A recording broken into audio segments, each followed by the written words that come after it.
Hello friends, मी आहे प्रतीक्षा।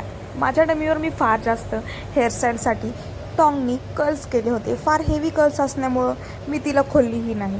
आता मला तिच्यावर हेअरस्टाईल करायला ऐकायची ती राहिलेलीच नाही। त्यामुळे तुमचीही डमी जर अशी खूपच जास्त फ्रीजी झाली असेल, हेअर खूप खराब झाली असेल, तर हा व्हिडिओ नक्की बघा।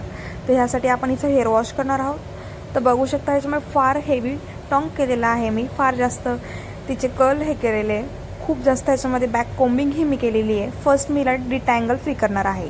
हिचं मी टँगल फ्री करून पूर्णपणे व्यवस्थित विंचरून घेणार आहे आणि त्यानंतर मी हिला हेअर वॉशसाठी नेणार आहे।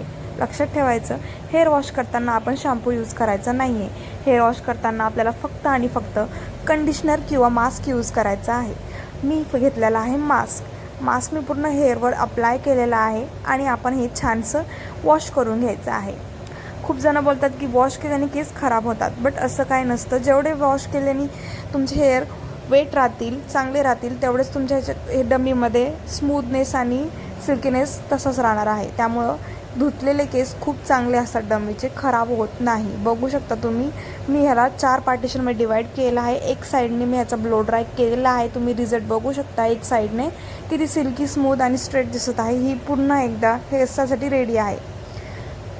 आता मी ह्या डमीचं पूर्णपणे ब्लो ड्राय कंप्लीट केलेला आहे, तुम्ही बघू शकता। 4 पार्टिशनमध्ये आपल्याला पूर्णपणे प्रॉपररित्या ह्याचा ब्लो ड्राय करायचा आहे। हेअर खराब होत नाही।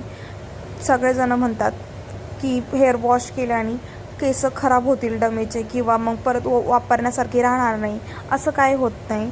हेअर वॉश करणं गरजेचं आहे। तुम्ही फार जास्त स्प्रे वगैरे यूज करतात, त्यामुळे डमीचे केस खराब होतात, चिकट होतात, रफ होतात। तर त्यामुळं आपण वॉश केलेच पाहिजे।